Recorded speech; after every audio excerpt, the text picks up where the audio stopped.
300만 시민을 대표하는 대의기관으로서 함께하는 의정, 행복한 시민, 더 나은 내일을 구현하기 위해 열정적으로 의정활동을 펼치고 계시는 허식 의장님과 의원님 여러분께 감사와 존경을 표합니다.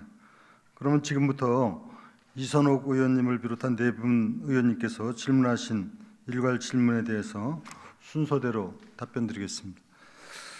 먼저 이선옥 의원님께서 무분별한 정당 현수막에 대한 합리적이고 체계적인 관리에 대해서 말씀을 주셨습니다.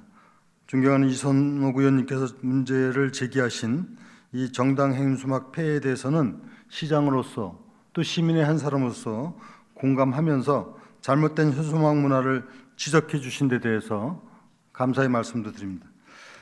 지난해 12월 5개 광고물법 개정으로 디지털을 넘어 챗 GPT 시대에 무질서하게 내걸린 정당 현수막은 대한민국 정치 발전에 역행하는 후진적 정치 행태의 전형입니다.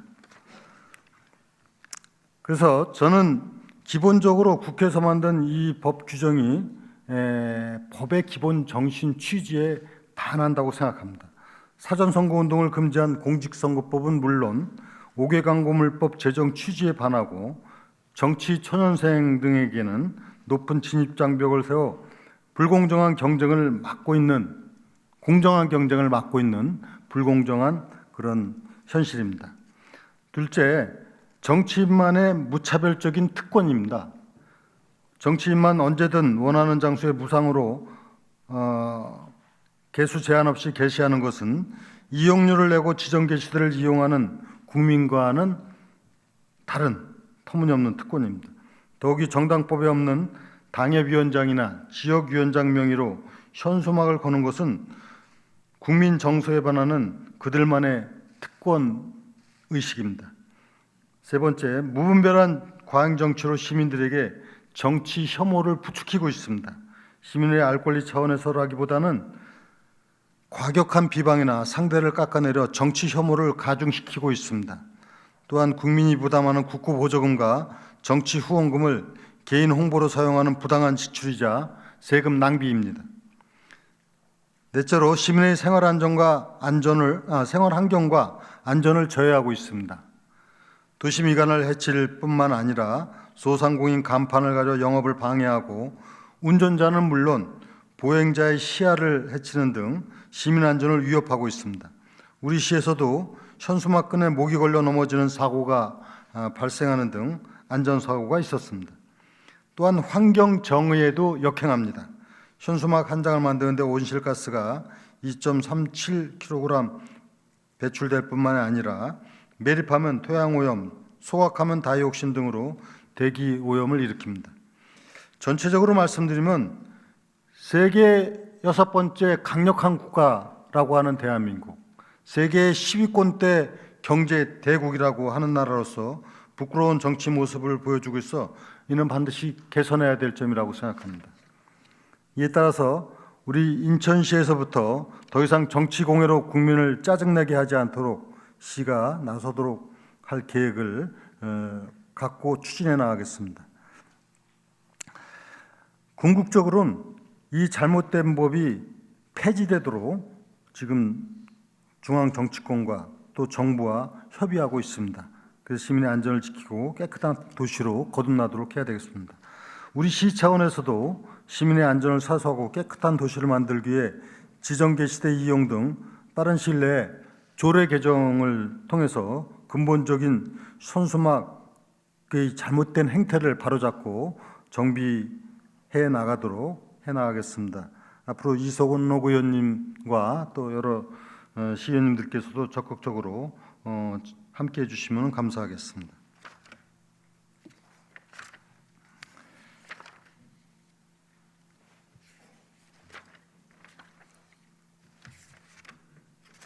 다음으로 김대중 의원님께서 효성구역 도시개발 사업에 대해 여러 가지 사항을 질문해 주셨습니다. 존경하는 김대중 의원님께서 우선 효성 도시개발 사업 관련한 주민들의 진심 어린 대화를 통해서 문제의 본질을 확인할 의향이 있는지에 대해서 말씀을 주셨습니다. 답변드리겠습니다. 아시다시피 이 문제와 관련해서는 제가 작년에 취임하고 8월 3일 주민들과 소통의 시간을 갖고 문제를 경청한 바 있다는 점을 말씀드립니다. 또 저는 필요하다면은 주민들의 의견 받는 기회를 결코 피해 나갈 생각이 전혀 없습니다. 그러나 이제 그 사업이 추진되는 과정에 대해서 현실적인 사항을 잘 검토해 가면서 필요하면은 대화하고 또 사업을 공명정당하게 추진해 나가겠다는 말씀을 드립니다. 또 김 의원님께서는 사업의 절차적 행정의 위법성이 없는지, 또 향후 진행될 인허가 과정에서 이런 문제가 있다면 잠정 중단할 의사가 있는지에 대해서도 물으셨습니다. 지금 이 문제와 관련해서는 주민들과 사업 시행자의 의견이 상충되고 있는 상황입니다. 일부 주민들께서 이전 사업 시행자인 효성도시개발이 토지 출입 허가 없이 조사한 물건 조서를 전 시행자인 JK 도시개발이 그대로 사용해서 인허가를 진행한 위법 사항이 있다고 하시면서 보상 대상에도 포함하지 않고 재결 신청 청구도 묵살하는 등 위법하게 주민의 재산권을 침해하고 있다고 주장하고 있습니다.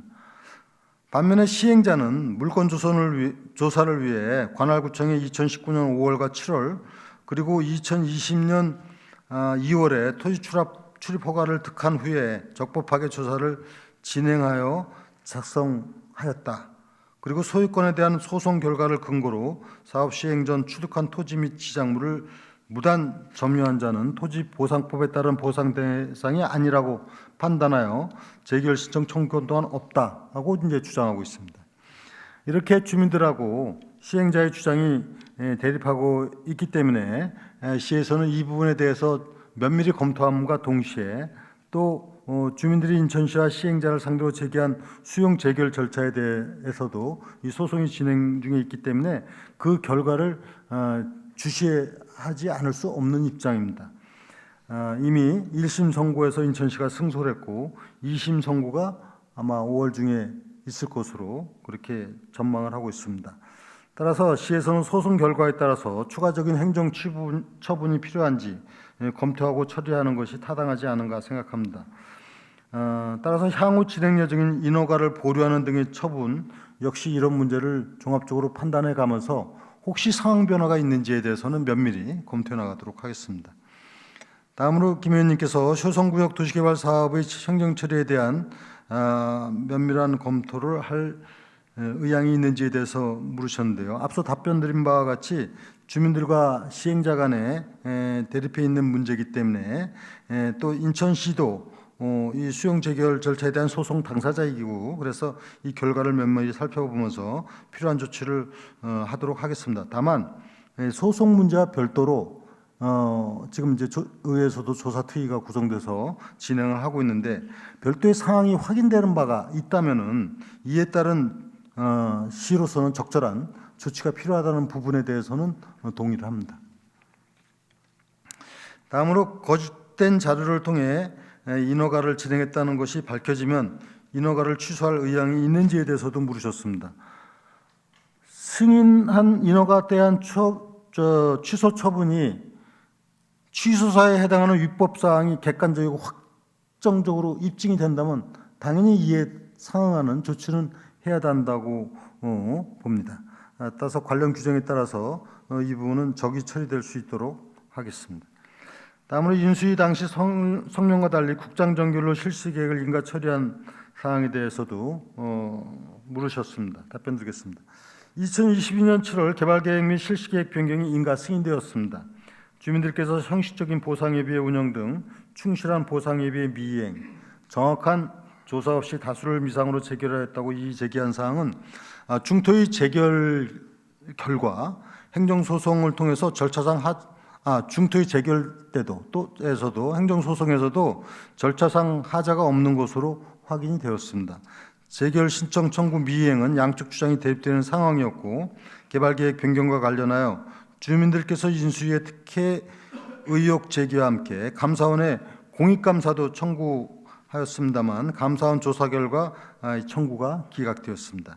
개발계획 및 실시계획 변경은 행정절차 및 각종 영향평가 등 사전 절차가 모두 완료되어 인천시 사무 전결 규정에 따라서 당시 도시계획국장이 결재를 한 사항입니다. 다음으로 효성구역 도시개발 사업의 중토의 조건 미이행 등 위법 사항에 대한 고발 조치를 할 의향이 있는지 물으셨습니다.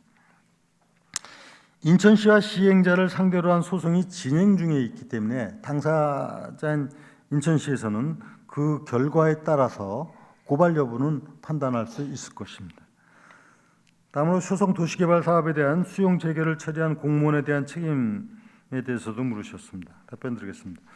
수용 재개에 관한 것은 공무원뿐만이 아니라 변호사, 교수, 감정평가사 등으로 구성된 토지수용위원회에서 공익사업을 위한 토지 등의 취득 및 보상에 관한 법률에 따라서 재개를 신청된 건에 대해서 신청서 등을 검토 심의하여 수용 등을 재결하고 있습니다.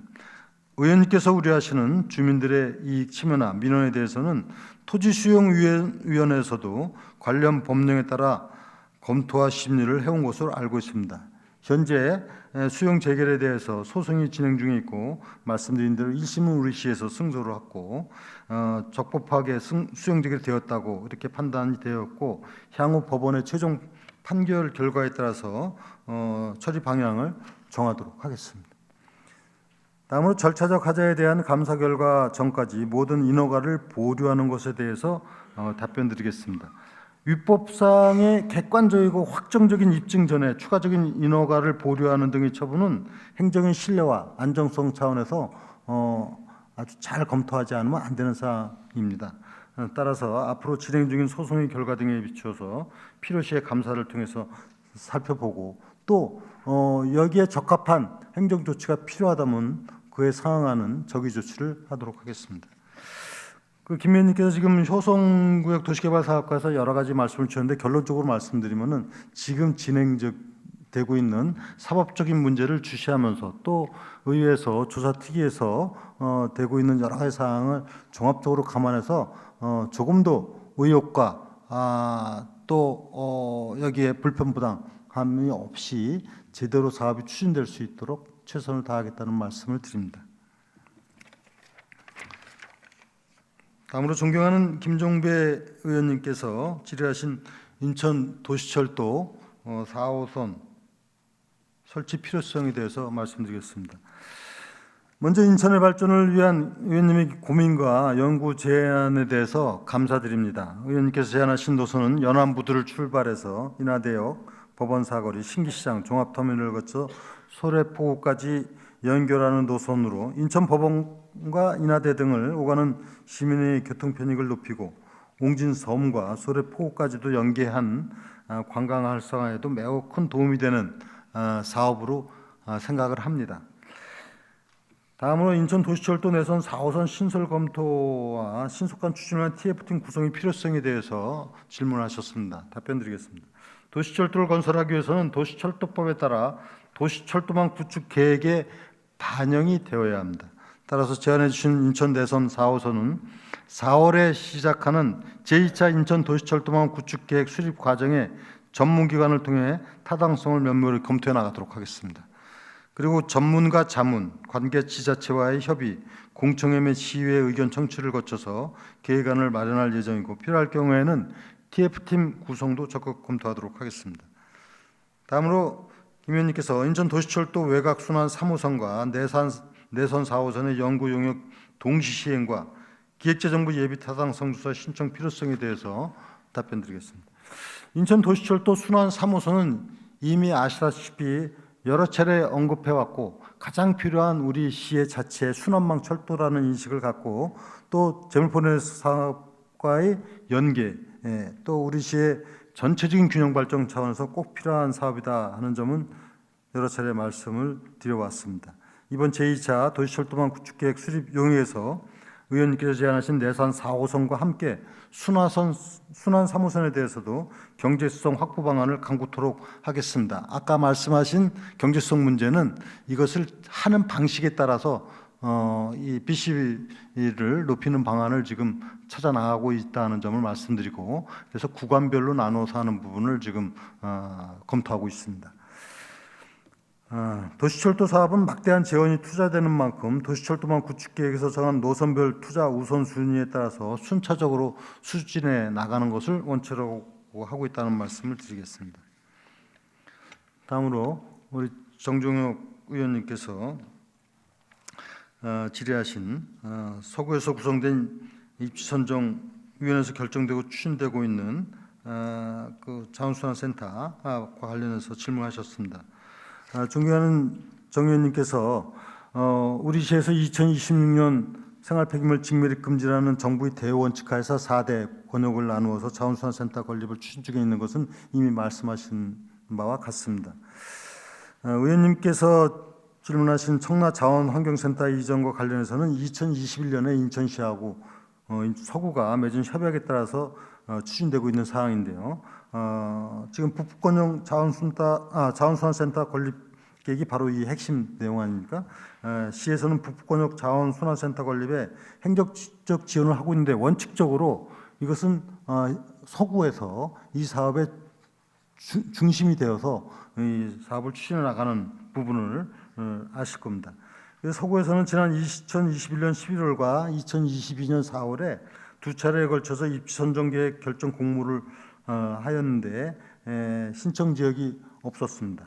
2023년 1월 26일 총 21명으로 입지 선정 위원회를 구성하고 현재까지 2차 회의를 개최했고 앞으로도 매월 1회 회의를 개최해 입지를 결정할 예정입니다. 아까 정 의원님께서도 말씀하셨다시피 이 환경시설과 관련해서는 이게 여러 가지 주민의 이해관계, 정서 이래서 쉽지 않은 부분이 있는 것은 사실입니다.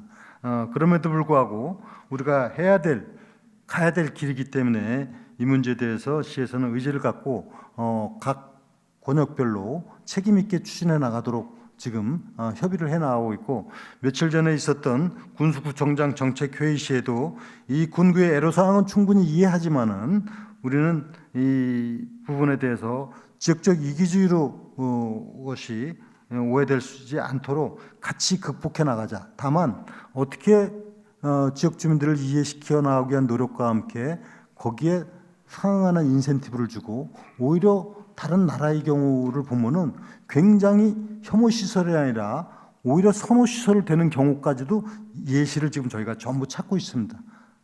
충분한 예들도 많이 있습니다. 그래서 우리가 이런 문제에 대해서는 우리 정 의원님뿐만이 아니라 여기 의원님들 모두가 함께 진지하게 이 부분을 전향적인 방법으로 방향을 갖고 논의해 나가자는 그 말씀을 드리겠습니다.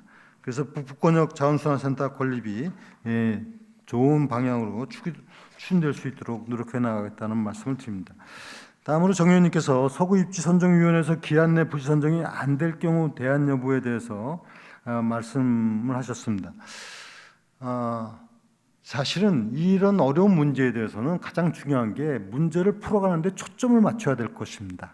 그래서 당연히 이런 부분이 어려울 때에 대한 문제는 많이 내부적인 검토는 해야 되겠지만은 일단 지금 단계에서는 이것이 해야 되는 당위성을 갖고 있는 사업이기 때문에 서구뿐만이 아니라 앞으로 다른 구군구도 함께해서 이 권역별 광역자원순환센터가 건립될 수 있는 방향에 초점을 맞추겠다. 이렇게 좀 이해해 주시면 감사하겠습니다.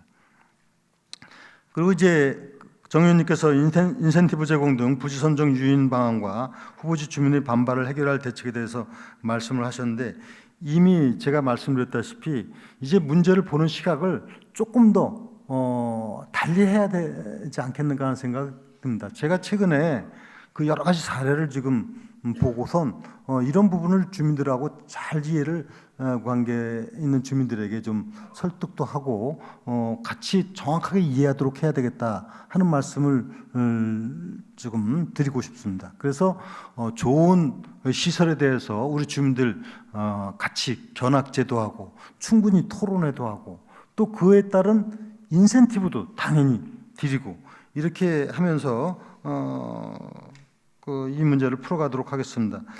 외국에는 이런 좋은 사례가 많고 국내에서도 예를 들어 대표적으로 경기도 하남시 같은 경우가 좋은 사례가 있습니다. 필요하다면 이런 부분 주민들하고 같이 얘기 나누면서 결코 환경시설이 무조건적인 혐오 시설만은 아니고 요새 이 최신식의 첨단형 친환경 이런 시설로 다 해 나가면서 오히려 주민들에게 편익 시설이라든가 또 뭐 여러 가지 문화체육 시설이라든가 이런 걸 감안하면서 그 지역이 오히려 집가가 상승되고 경쟁력이 있는 지역이 되는 이런 방안을 저는 시의원님들과 함께 좀 고민해 나가도록 하겠다는 말씀 드립니다. 그래서 앞으로 이 환경 문제와 관련해서는 시와 의원님들이 시민 전체를 위하는 길이 해야 될 문제를 풀어가는 데 좀 초점을 맞춰서 함께 노력해 나가신다면 저도 우리 공무원들과 함께 이런 데 좀 더 적극적으로 대응해 나가도록 그렇게 하겠습니다. 다음으로 정 의원님께서 서구 입지 선정위원회에서 이전 부지 결정 시 그대로 추진할 것인지에 대해서 답변 드리겠습니다. 서구에서 입지 선정위원회가 결정이 된다면 존중하고 또 그 부분들이 정상적으로 추진될 수 있도록 해야 하는 것이 당연하다고 봅니다. 다만 그 과정에 이해관계 주민들의 문제든가 또 더 보다 나은 보완적인 대책이 있다면 또 그건 추가적으로 지원을 하면서 이 사업을 추진해 나가도록 하겠습니다. 다음으로 청라 자원환경센터의 기술진단 용역 설명 및 기술진단 결과에 따라서 청라 소각장 폐쇄 이전에 미치는 영향에 대해서 말씀을 주셨고 또 아까 이제 우리 그 환경공단이라든가 당의 부서에서 조금 이견이 있었다 하는 부분도 있었습니다. 그리고 정 의원님께서 이 계획이 무산돼서 다시 광역소각시설로 회귀될 가능성이 없는지 말씀이 계셨는데 같이 묶어서 좀 말씀드리면은 어떤 사안에 대해서 관련 기관에서 조금 입장을 얘기하는 가운데서 조금 오해가 될 수 있는 발언을 하거나 아니면 충분한 이해가 부족해서 부족한 얘기를 하거나 이런 경우들이 좀 간혹 있습니다. 그래서 이런 문제는 우리 시 공직자들과 소속 기관, 공사공단에서 대단히 주의 깊게 발언을 하고 또 책임 있게 얘기를 해야 된다고 생각을 합니다. 그런 부분이 없도록 노력을 하겠다는 말씀드리고 그래서 지금은 청라 소각장의 폐쇄 이전의 말씀을 드리기보다는 지금 이제 이 광역 소각 자원순환센터를 하는데 주력을 해가면서 이런 문제는 이제 또 함께 검토돼야 할 대상인지 지금 청라 소각장 문제를 폐쇄 이전 이거를 먼저 얘기하는 부분은 조금 이 사업을 추진해 나가는 데서 오히려 약간 혼선을 빚을 수 있기 때문에 이 부분은 그렇게 좀 이해를 해주시기를 부탁을 드리고요. 전체적으로 하여튼 우리가 세운 목표가 당연히 해야 될 당위성을 갖고 있다면 그 사업을 정상적으로 추진하는데 총력 노력을 해나가고 그런 가운데 청랑 소각장 문제는 어떻게 하느냐 문제도 같이 검토해 나가도록 그렇게 하겠다는 점을 이해해 주시면 감사하겠습니다. 이상으로 이선옥 의원님, 김대중 의원님, 김종배 의원님, 정종혁 의원님의 일괄 질문에 대한 답변을 마치겠습니다. 오늘 의원님들이 질문하신 사항들 모두가 시민 행복과 밀접한 중요한 과제입니다. 의원님들의 관심 사항에 더욱 집중하여 시정 운영의 성과를 인천 시민이 누릴 수 있도록 노력하겠다는 말씀을 드립니다. 감사합니다.